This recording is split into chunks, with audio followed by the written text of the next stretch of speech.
கூடுகிற எல்லா மக்களுக்கும் சபையின் சார்பாக உங்களுக்கு நான் கிறிஸ்துமஸ் வாழ்த்துக்களை சொல்லிக் கொள்கிறோம். அதேபோல புத்தாண்டு வாழ்த்துக்களையும் சொல்லிக் கொள்கிறோம். ஆண்டவர் உங்களை ஆசீர்வதிப்பாராக. ஆண்டவராய் இயேசு கிறிஸ்து முழு உலகத்தை படைத்தார். படைக்கப்பட்ட நாட்களில் மனிதனையும் படைத்தார். 6 நாட்கள்ல படைத்து முடிக்கப்பட்டது. 7ஆவது நாள் ஓய்ந்திருந்தார் சொல்லப்பட்டுகிறது. மனிதனை படைத்ததான ஆண்டவர் ஆதாம் ஏவாளுங்கிறதான ஒரு ஆணையும் பெண்ணையும் படைத்தார். இவர்கள் படைக்கப்பட்ட நாட்கள்ல சந்தோஷமாக ஏதேன் தோட்டத்தில் வாழ்ந்து வந்தார்கள். அந்த வாழ்ந்த நாட்கள்ல ஆண்டவர் நிபந்தனை கொடுத்தார். தோட்டத்தில் எல்லா பழமும் சாப்பிடலாம், ஆனா நடுவில் ஒரு மரத்தில் உள்ள பழத்தை சாப்பிடாதுன்னு சொன்னார். ஆனா அந்த ஆதாம் ஏவாள் அதை மறந்து இல்லாட்ட மீறி அந்த பழத்தை சாப்பிட்டு விட்டார்கள். அந்த பழத்தை சாப்பிட வைத்தது சாத்தான், பிசாசு என்று சொல்லப்படுகிற சாத்தான். இப்பொழுது தேவனுடைய கட்டளை மீறினபடினால அவர்கள் தோட்டத்தை விட்டு வெளியே வருகிறார்கள். இப்பொழுது நாம் பார்க்கிற பூமிக்கு வந்து விடுகிறார்கள். அன்னைக்கு இப்படிப்பட்ட பூமி இல்லை, எல்லாமே தோட்டமா இருந்தது. அந்த வேளையில ஆண்டவர் ஒரு சாபத்தை கொடுத்தார். சாபத்தை 3 பேர் கொடுத்தார். ஆதாமுக்கு, ஏவாளுக்கு, சர்ப்பம்ங்கிற பிசாசுக்கு, அந்த பாம்பு கொடுத்தார். அப்படி கொடுத்ததான் அந்த ஆண்டவர் ஒன்று சொன்னார். அன்று ஆதியாகமம் 3:12 எழுதப்பட்டிருக்கிறது, உன் வித்துக்கும் அவள் வித்துக்கும், உனக்கும் ஸ்திரீக்கும் உன் வித்துக்கும் அவள் வித்துக்கும் பகை உண்டாக்குவேன். அவர் உன் தலையை நசுக்குவார், நீ அவர் குதிகால் நசுக்குவாய். அந்த வசனம் தான் கிறிஸ்துமஸ். உன் வித்துக்கும் அவளுத்துக்கும் பகை உண்டாக்குவேன் சொன்ன ஆண்டவர் பூமியில பிறக்கிறது தான் கிறிஸ்துமஸ். அன்னைக்கே ஆதாமுக்கு ஆண்டவர் சொன்னார், நான் இந்த பூமியில மனிதனாக பிறக்க போறேன், அது ஒரு கன்னி பெண்ணின் வயிற்றுல பிறக்க போறேன், ஒரு பெண்ணின் வயிற்றிலே கருவாக வந்து நான் பிறக்க போறேன் என்று ஆண்டவராக இயேசு சொல்லியிருந்தார். அந்த நாள் தான் கிறிஸ்துமஸ். அப்ப இயேசு இந்த பூமிக்கு வந்த நோக்கம் பிசாசின் வல்லமைகளை அழிப்பதற்கு, மனிதகுமாரன் பிசாசின் வல்லமை அழிப்பதற்கு தான் இந்த உலகத்துல மனிதனாக பிறந்தார் என்று பைபிள்ல வசனம் சொல்லப்பட்டிருக்கிறது. இன்னைக்கு அருமையான தேவ பிள்ளைகளே, எல்லாருக்கும் சொல்றேன், ஆண்டவராய் இயேசு கிறிஸ்து ஒரு மனிதனை அழிப்பதற்கோ, ஒரு சமுதாயத்தை அழிப்பதற்கோ, மக்களை கொலை செய்வதற்கோ வரவில்லை. ஆண்டவராய் இயேசு கிறிஸ்து எல்லாருக்கும் வாழ்வு கொடுக்கும்படியாக, பிசாசின் பிடியிலிருக்கிற மக்களை விடுதலை செய்யும்படியாக, வியாதிகளை குணமாக்கும்படியாக தான் இயேசு இந்த பூமிக்கு மனிதனாக அவதரித்தார் என்று பைபிள்ல சொல்லப்பட்டிருக்கிறது. நாம் ஒருவேளை கேள்விப்படலாம், இங்க தவறு நடந்திருக்கலாம், ஆனால் அதெல்லாம் பொய். ஆனால் இயேசு கிறிஸ்து ஒருவரையும் தண்டிக்கவில்லை, இயேசு கிறிஸ்து ஒருவருக்கும் தீமை செய்யவில்லை, இயேசு கிறிஸ்து ஒருவருக்கும் ஏதாவது தீமை செய்யவில்லை, ஒருவருக்கும் தீமை செய்யாத ஆண்டவராய் இயேசு கிறிஸ்து. இதை வரலாறு சொல்கிறது, கிறிஸ்துக்கு முன் கிறிஸ்துக்கு பின் என்று எழுதப்பட்டிருக்கிறது. இயேசு கிறிஸ்து பிறந்த பிறகுதான் இந்த உலகத்தின் வரலாறு 2ஆக மாற்றப்பட்டிருக்கிறது. இதுவரை அப்படியே நடந்து கொண்டிருக்கிறது. நாம் வாழ்கிறது கிபி 2024 என்று நம்ம சொல்கிறோம். இந்த இயேசு பிறந்த நாள் தான் கிறிஸ்துமஸ். இந்த கிறிஸ்துமஸை பற்றி நான் சில காரியங்களை சொல்ல விரும்புகிறேன். ஆமென், ஸ்தோத்திரம். இயேசு கிறிஸ்து பிறந்த நோக்கம் மத்தேயு 1:22 எழுதப்பட்டிருக்கிறது, அவர் தமது ஜனங்களின் பாவங்களை நீக்கி ரட்சிப்பார் என்று எழுதப்பட்டிருக்கிறது. இயேசு பிறந்த நோக்கம் மனித குலம் செய்த தவறுகளில் இருந்து விடுதலை கொடுப்பதற்காக, மனிதர்கள் எல்லாம் பரலோகத்து வர வேண்டும் என்பதற்காக, எல்லா மனிதனும் சொர்க்கத்து வர வேண்டும் என்பதற்காக தான் இயேசு இந்த பூமிக்கு மனிதனாக வந்தார். பிசாசானவன் எப்படி ஏதேன் தோட்டத்திலிருந்து மக்களை வெளியே கொண்டு வந்தானோ, அதே போல இன்னைக்கு என்ன செய்யறான்னா, எல்லா மக்களையும் பரலோகம்ங்கிறதான தோட்டத்தை விட்டு நரகம்ங்கிறதான நித்திய அழிவுக்கு நேராக கொண்டு போக பிரயாசப்படுகிறான். அதை மாற்றுவதற்கும், அதை நரகத்தை இல்லாமல் ஆக்குவதற்கும் தான் இயேசு பூமியில மனிதனாக பிறந்தார். அந்த இயேசு இந்த பூமியில பிறந்த நாள் கிறிஸ்துமஸ் சொல்றோம். அப்ப தமது ஜனங்களின் பாவங்கள் நீக்கி அவர் ரட்சிப்பார். ஒரு சம்பவத்தை சொல்ல விரும்புறேன், பைபிள்ல இருந்து சொல்ல விரும்புறேன். பைபிள்ல லூக்கான சுவிசேஷம் 19ஆம் அதிகாரத்துல சகேயுங்கிற மனுஷனை பற்றி எழுதப்பட்டிருக்கிறது. சகேயுங்கிற மனுஷன் எரிகோங்கிறதான பட்டணத்துல வாழ்ந்து வந்தார். அந்த பட்டணத்துக்கு ஒரு பெருமை இருக்கிறது. இன்னைக்கு இந்தியாவுல நிறைய பட்டணங்களுக்கோ சில கிராமங்களுக்கோ ஒரு பெரிய பெயர் இருக்கிறது. பூட்டி என்று சொன்னால் திண்டுக்கல் பூட்டு என்று சொல்றோம், அல்வானா திருநெல்வேலி சொல்றோம். இப்படி ஒரு பேர் இருப்பது போல எரிகோ பட்டணத்துக்கு ஒரு அடையாளம் இருந்தது. அந்த அடையாளம் என்னன்னா, பேரீச்ச மரங்களின் பட்டணம் என்று சொல்லப்படுகிறது. அடுத்து இன்னொரு அடையாளம், அங்க இந்த எரிகோங்கிற பட்டணத்தை சுற்றிலும் உள்ள நிறைய நறுமணம் வீசின பூக்கள் இருந்தது. இந்த பூவின் மனம் எரிகோவுக்கு வெளியே வர வீசுமா, கிலோமீட்டர் கணக்குல. அப்படிப்பட்ட ஒரு நல்ல ஒரு செழிப்பான பட்டணத்துல தான் சகேயுங்கிற மனுஷன் வாழ்ந்து வந்தார். சகேயுங்கிற மனுஷன் பார்ப்பதற்கு நம்மை விட குள்ளமா இருக்கிறார், குள்ளமான மனுஷன். ஆனால் அந்த எரிகோ பட்டணத்தில் கலெக்டர், டாக்ஸ் கலெக்டர், வருமான வரி கலெக்டர்.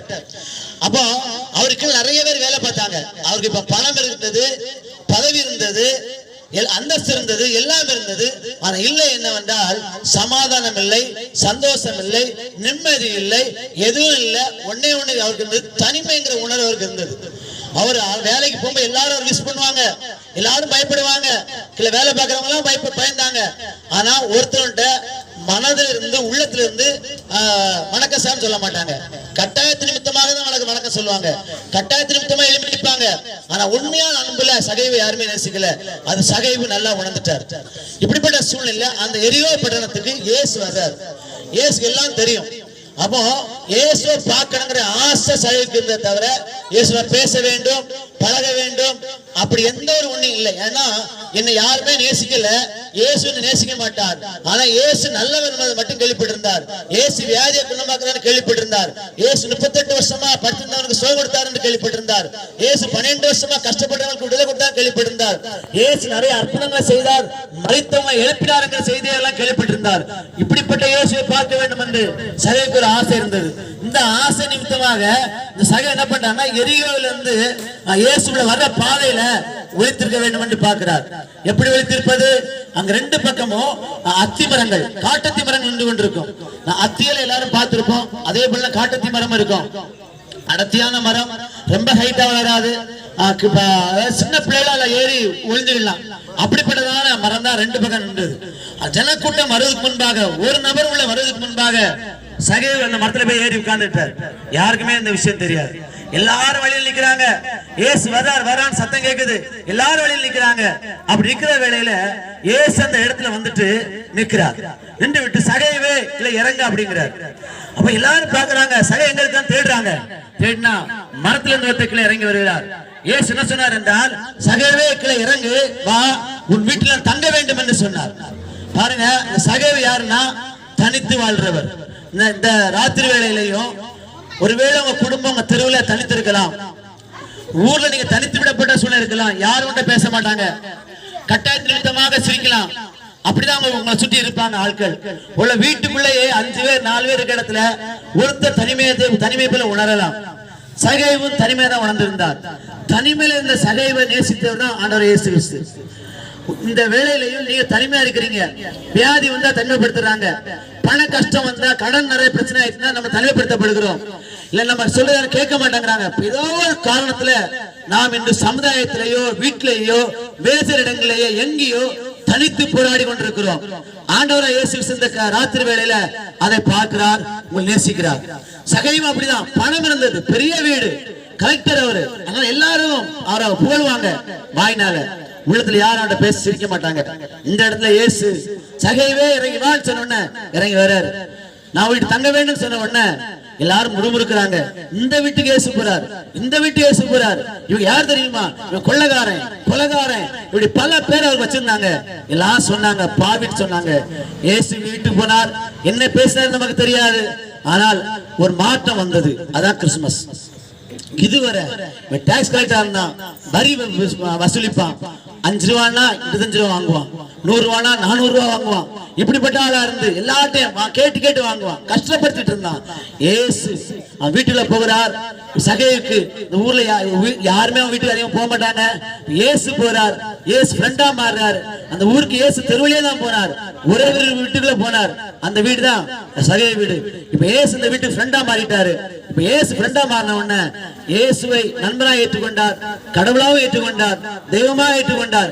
ஏற்றுக்கொண்ட அந்த இயேசுவை நண்பராக மாறின உடனே இவர் சொன்ன வேலை என்னன்னா, காரியம் என்னன்னா, போதகரே இயேசுவே, நான் யாரிடத்திலேயாவது அநியாயமா வாங்கியிருந்தால் என் ஆசையெல்லாம் வித்து ஏழை கொடுக்கிறேன், அநியாயமா வாங்கியிருந்தா 4 மடங்கா திரும்பி கொடுப்பேன்னு சொன்னார். சகைவு பைபிள் எல்லாம் படிச்சவர், பழைய ஏற்பாடு. என்ன படிச்சிருக்காருன்னா, யாத்ராம புஸ்தகம் இருக்கிறது.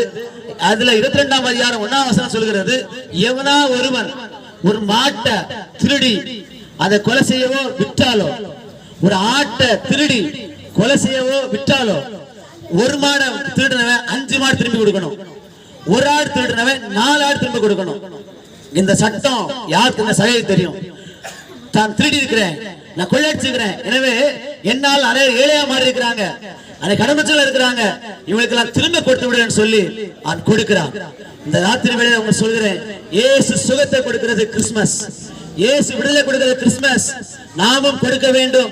இயேசு கொடுக்கிறார், நிம்மதி கொடுக்கிறார், சமாதானம் கொடுக்கிறார், விடுதலை கொடுக்கிறார். பரலோகத்தில் உள்ள புஸ்தகம் இருக்கிறது, அது ஜீவ புஸ்தகம். அங்கே பேர் எழுதுகிறார். அங்க யாருக்கு பேர் எழுதப்பட்டிருக்கிறதோ அவர் மட்டும்தான் பரலோகத்துக்கு போக முடியும். இல்லாவிட்டால் உலகத்துல எவ்வளவு பணம் படைத்து வாழ்ந்திருந்தாலும், எவ்வளவு செழிப்பா இருந்தாலும், இறந்த பிறகு மரித்த பிறகு நான் பெரிய ஆள் என்று சொல்லி நாம் எங்கேயும் பேச முடியாது. பரலோகத்தில் புஸ்தகத்தில் எழுதப்பட்ட ஒருவர்களே அவர்கள் மட்டும்தான் பரலோகத்துக்கு போக முடியும். சகைவு வாழ்க்கையில மாற்றம் வந்தது. யார் நேசிக்கல, தனிமையா வாழ்ந்திருந்தார். ஆனால் இயேசு நேசித்தார். இந்த ராத்திரி வேளையில நான் தனிமையா இருக்கிறேன், எனக்கு வியாதினால் தனிமைப்படுத்தப்பட்டேன், கடனால் தனிமைப்படுத்தப்பட்டேன், ஏதோ சூழ்நிலை தனிமைப்படுத்தப்பட்டேன் அப்படி நினைக்கிறீங்களா? இயேசு உங்களை நேசிக்கிறார். உங்கள் தனிமை இயேசு மாற்ற விரும்புகிறார். இயேசு உங்க வறுமையை மாற்ற விரும்புகிறார். தரித்திரத்தை இயேசு மாற்ற விரும்புகிறார். சுகம் கொடுக்க விரும்புகிறார். இயேசுவை நம்புங்கள், இயேசுவை ஆராதியுங்கள். இயேசு எல்லாவற்றையும் கொடுப்பார். இருக்கிற இடங்களில் கண்களை மூடி ஜெபம் பண்ணுவோமா?